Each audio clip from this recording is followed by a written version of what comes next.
Hello, this is Janet Michael. In addition to hosting The Valley Today each weekday at noon on the River 95.3, I also produce podcasts. And I'm excited to kick off Season 2 of our podcast series in partnership with Rappahannock Electric Cooperative. It's called We Are REC.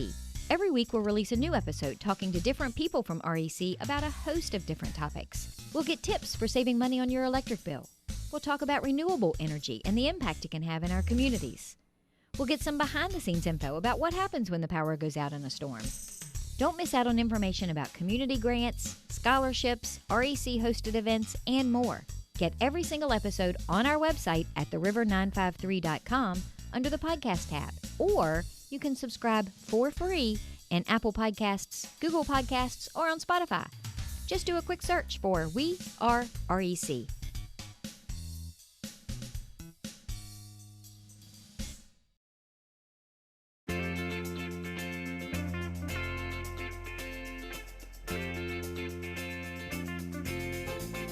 Hello and welcome to The Valley Today. I am your host, Janet Michael. Happy Monday as you are listening to the show today. However, we have pre-recorded this over a Zoom screen on a Thursday afternoon. I am staring at the face of John Huddy. He is the director of the Handley Regional Library System. And dear friend, I see that you are in your office because I can see the little porthole, the sun shining through the little porthole behind you in your office. Yes. How are you doing? Oh, I'm just super. I am in my office and the library is open for, limited services, which we'll talk about in a minute. If you ever go and look at a Civil War ship, some of the, especially like the CSS Alabama, the gun ports of those ships looks exactly like the windows on this building. If there's times of national emergency, I will mount cannons at the windows to drive off intruders. I will not. There will be no cannons mounted in the library. I'm just joking. If somebody is listening and they want to see what we're talking about, I guess it was last year. I don't want to say it's been a year, but I think it was last year.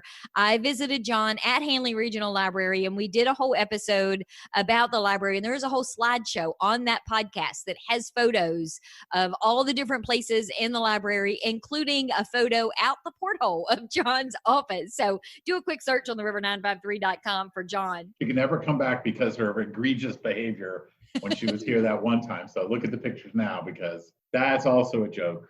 Yeah, I may never, because I'm not good at being quiet. Although, one of the things that you told me was that the libraries are some of the noisiest places ever. I got shushed by a staff person before. I worked in a different library system. Anyway, well, thank you for having me, and we're happy to be here.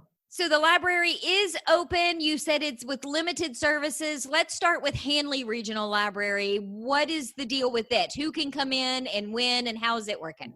We're open to all customers. We're asking people to keep it under an hour because we're only letting in a certain number of staff. We don't really announce the number because it kind of depends on how everybody's spread out. So if there's a lot of people coming in, they're all on the middle floor. We're not setting any hard limits. We're sort of working on that. But whatever limit we have that is hidden from you, we have not hit it. So the number has actually been easy to manage.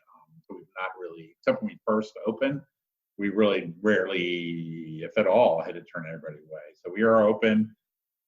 We are following the governor's mandated order, Executive Order 63 and 67. You have to wear a mask if you're coming into the library. Some people mention HIPAA or whatever. It's actually an ADA compliancy to come into the library.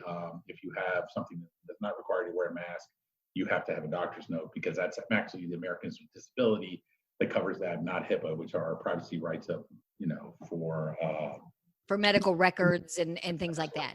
So that's the case. And so we're working from that. We do have a system of pathways, having people go through a certain way, but legitimately it's not much different than it was before. The internet is by appointment only for 45 minutes, so they can clean them between use. But if you need to come back later that same day, that's not a real issue. Again, the number of users of that hasn't been that high, but we want to make sure we're open for people who did lose their job during all of this to apply for jobs online. So I felt it was very important for us to reopen and get our customers in, not just for entertainment reading purposes, but to use us for employment assistance and all the other things that we do to help our community out.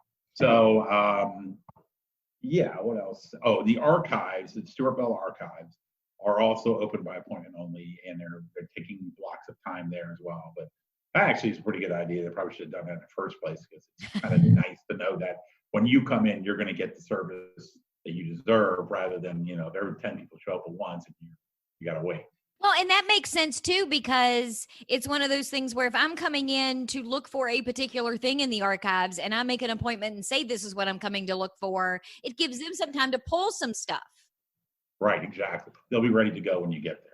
So do the same rules apply at Bowman Library? Is it open, limited Yes. services? All branches have the exact same rules. So they're all limited services, limiting to an hour or so, give or take. If you're nice and you need to stay around for a little bit longer, we'll let you break. But at this point in time, that's what the rules are. We work with the library board. It's very important to mention that this wasn't just us creating this. The board of supervisors in our community appoint people to the library board. And the library board was very energetic and very helpful in making sure that the staff received all the guidance and community input that they needed to make sure we can reopen safely.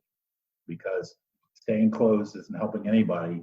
We needed to reopen, we needed to do it in a safe way that we don't become a community spread site or endanger members of the community and staff. And, we have a lot of seniors who use our facilities, and, it does tend to be far more worse for people over a certain age than it is otherwise. So we take this very seriously. We're working very hard to make sure that this is a safe environment for everybody involved. Have you also adjusted your hours, or are you back to regular open and close hours? We did adjust our hours. Basically, we had to, because of the way we're handling customers, basically shepherding people through and making sure that they've got what they need so they can get in and out in under an hour. We have to have a manager on site to kind of make sure this goes on. Where in years past, this library is not that heavily staffed. If your tax dollars are going far here. I had as many librarians in one branch where I used to work over the mountain to the east as I do to run 3. But the staff here know their business. They're crackerjack. So to make sure that happens, we're open 10 to 6, Monday through Thursday, 10 to 5 on Friday, and 10 to 2 on Saturday. We may adjust that as time goes on, but right now, 10 to 6 Monday through Thursday, 10 to 5 Friday, 10 to 2 on Saturday. So you mentioned the librarian staff. I know one of the things that you wanted to talk about today was that you guys have a new feature that allows people to chat online with a library professional, so they may be able to bypass coming into the building at all and still get whatever information they need. Yes. I'm not going to claim credit for this idea, but I will. Actually, one of our vendors was like, hey, we have this chat feature. Do you want to use it? And this was when we were actually closed, and I thought, yes. And so we met with the vendor remotely, virtually or whatever, and the chat service is turned on when we're open, and we have a staff person behind the desk, and they have been getting questions via it. So it's just another way. We used to get a lot of questions through Facebook Messenger, which was fine, except that that's not really set up easily. So you have to know to go to Facebook and know what Messenger is, whereas the chat pops up when we're open. So when we're open and you turn on our website, it'll pop up and say, can I help you? And there's a real person on the other end, not some robot or an AI or somebody in another country far, far away. It's one of my staff is on hand to answer your questions. But yeah, because a lot of things can be managed remotely. A lot of people realized that they missed the library when a lot of the doors were closed to them in other areas. And they were like, I need to get my card renewed. And especially since we added, in response to this pandemic, we added a lot of remote services for our customers, not a lot, but more. And when people found out about it, they were excited and they went in, and of course their cards had expired 3 years ago. We had to redo them, et cetera, et cetera. So, we're there to help. So it's a pretty easy to use service. And we added it about a month ago to kick off our curbside service. And now that we're reopened, we're keeping it up. So I can, if I don't have a library card or I want to renew my library card, I can do that through the online chat service? Yeah, they'll walk you through how to sign up for a library card over the chat, and renewal is pretty simple. You can do that, they can do it. That's literally 4 clicks when you're online in a question. So yes, to answer your question, yes. Still to get a card, you physically have to come in and show some form of either current ID or your old ID with something that shows where you're living now, like mail that's been postmarked, showing that you're getting mail at your current address. So, because we have to make sure you're somewhere. At any rate, so yes. Awesome. So I tell you what, let's take a quick break. When we come back, you mentioned wanting to be open so that you could provide the resources that many in our community need while they're looking for a job. Can we talk about some of those career resources in the next segment? No, I do not want to. Yes, of course we can. You are outrageous with your demands, madame. What was How I dare thinking? you? How dare you? We're going to take a quick break. When we come back, we're going to continue this conversation with John Huddy. He is the director of Handley Regional Library System. We are pre-recording it over Zoom on a Thursday afternoon. You, of course, are listening to it on a Monday. So I hope we're at least entertaining a little bit for you on a Monday. We'll be back in just a couple of minutes. Do you know anyone who is struggling with financial hardships because of coronavirus?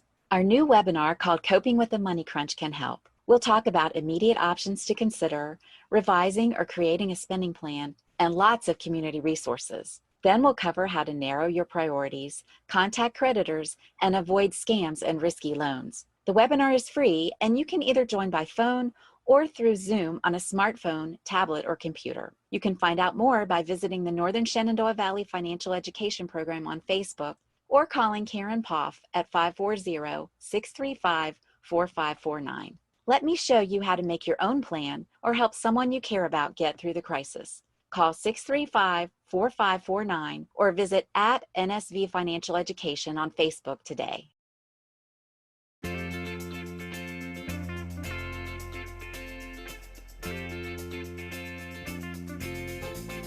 Welcome back to the Valley today. I am your host, Janet Michael. It is Monday as you are listening to the show today, of course, but we have pre-recorded our conversation with John Huddy. He is the director of Handley Regional Library System.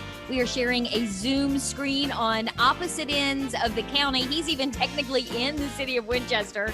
But John, we were talking in the first segment about how Handley Regional Library and Bowman and Clark County Library are all open with adjusted hours and limited services.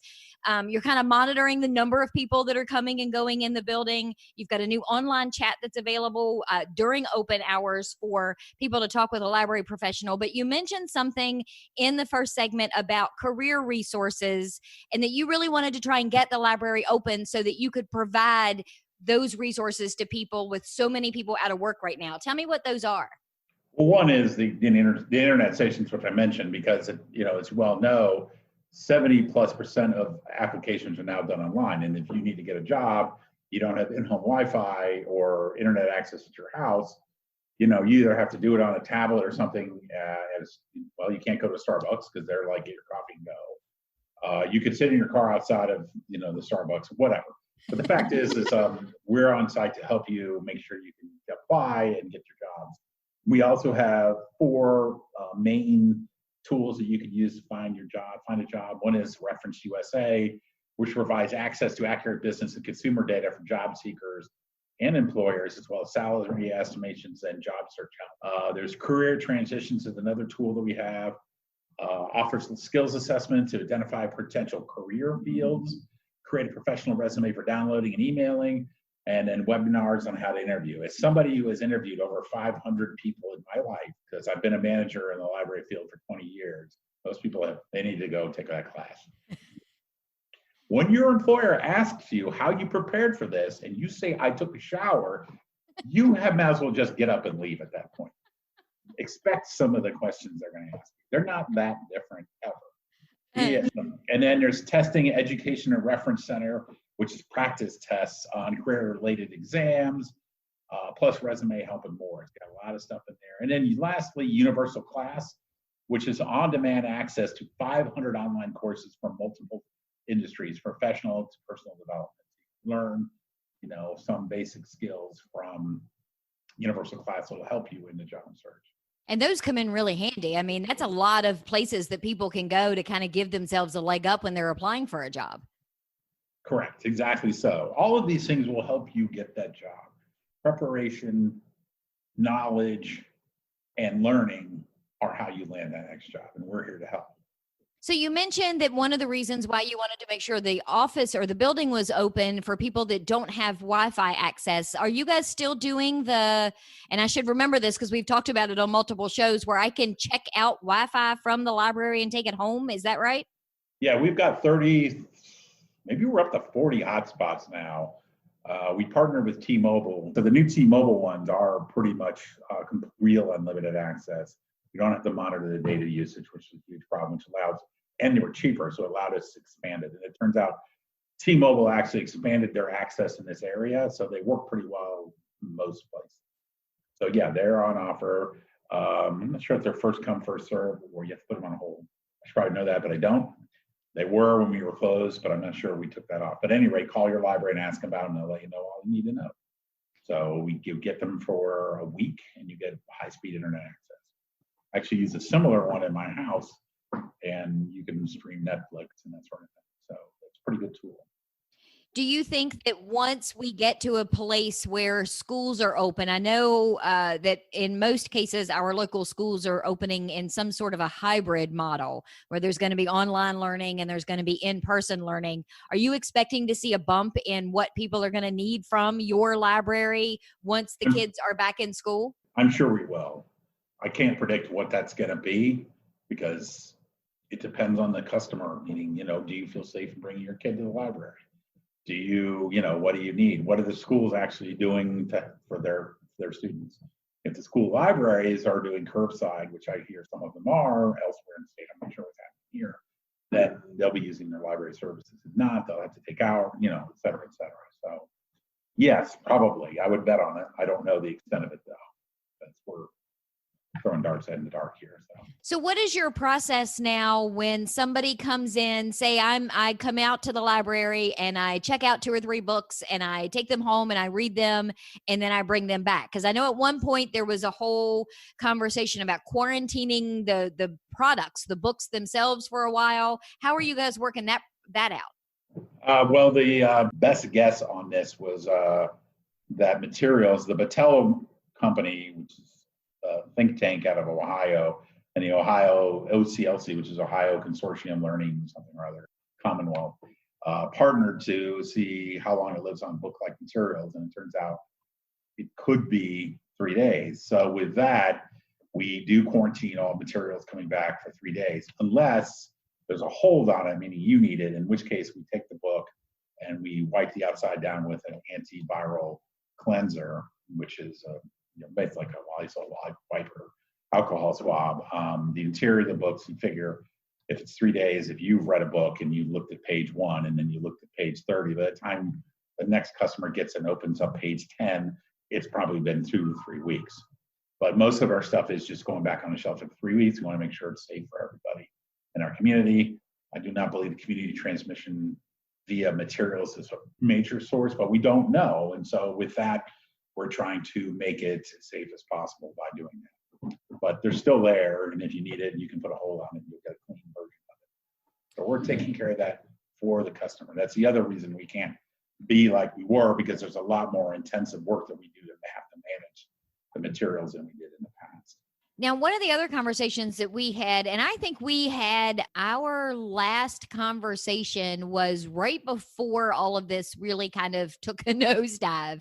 And we met at Bowman and we were having a conversation about what it may look like if it gets any worse. And you were rolling out a service that allowed people to stream movies and be able to make some, nice relaxing time of their quarantine. How has that service gone? Oh, great. We actually expanded the number of people could have while we were closed. Now we've drawn that back to 3. But Hoopla is a online movie, TV show, music, audiobooks, ebooks platform that, like I said before, doubled the size of the possible number of materials you can check out from.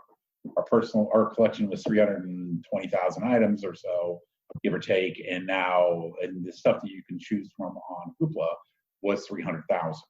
So now you can only get 3 a month now, but 3 free movies out of the library online via you can actually, I have a Roku stick, which plugs into your TV and uses Wi-Fi to pick up the signal. And Roku stick actually has a Hoopla app, which you can load Hoopla on your on a Roku stick, launch it, and check your whatever you're watching on your television. So you don't have to watch it on a tablet. You can watch on your 72-inch TV. I know this for a fact because I have been using it. So and I don't get any more than anybody else. I've literally only used it twice. I've done an audiobook and one movie. So. But it's there and it's available for our customers. And it's been very popular. It's probably, one of the more popular things we've rolled out in a while. And that's interesting too. We have a Roku TV in our living room it's set up with Roku already on it. So now I'm gonna have to go in and see if it has the Hoopla app and check something out. You just got to search the app thing. There's a lot of weird stuff on the Roku that's on there. But yeah, it's definitely in there along with Hulu and Netflix and blah blah blah. So yeah. So before we wrap up, can you tell me one more time, what are the hours of the various libraries? Well, thank you for asking that question. All the libraries are open Monday through Thursday, 10 to 6, Friday, 10 to 5, and Saturday, 10 to 2. And then obviously they can reach you through the library website because that's where they're going to go if they want to have an online chat. What is the web address for the library? www.handleyregional.org. And if you mean reach me personally, I'm in my ivory tower at Handley, and I have everything locked, so you can't get to me. But if you want to reach John, reach out to me, and I'll give you his email address. Yes, and then no. Well, thank you, John, for taking some time today to have a conversation with me. It is always good to see your smiling face. You always make me laugh whenever we have a conversation. That is one of my many tasks, is making you laugh. We are going to wrap up today's conversation. Again, we have been chatting with John Huddy. He is the director of the Handley Regional Library System. Make sure you go check out in person or online all of the different things that are going on and see what's changed, and keep an eye out for what things are going to be expanded as we move through this COVID-19. There is one thing we haven't talked about, though. Oh, what was that? Too late. No, go ahead. There's a book sale that's going to come up. A safe. Oh, that was on my list. That's on me. Yes. I was actually paying attention. John. So really quickly, we are calling the Expect the Unexpected Used Book Sale, which is going to start in August 10th through the 22nd. And basically what they're going to do, the Friends of the Handley Regional Library is going to run this fundraiser over a long period of time and limit the number of people who come in, so there's not a lot of interaction between members of the public and the people running it.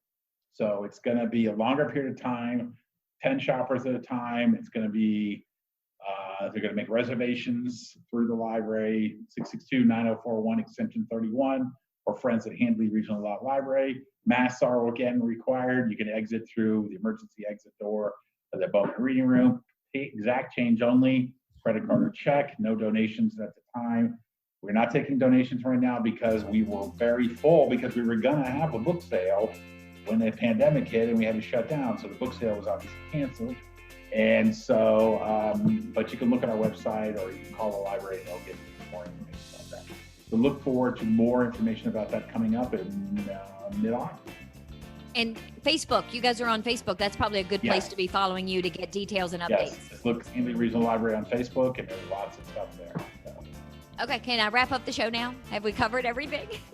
Yes, you have my permission. Tomorrow is Tourism Tuesday. Justin Kearns is going to have a conversation with me. And as John are recording this on a Thursday afternoon, Justin hasn't told me yet who we're going to be talking to. We're not recording that until Monday, which is technically when you're listening to it right now on the air. But anyway, I've confused you enough. We are done today. I will meet you back here tomorrow, a few minutes after noon. I have a brand new episode of The Valley Today ready to go for you.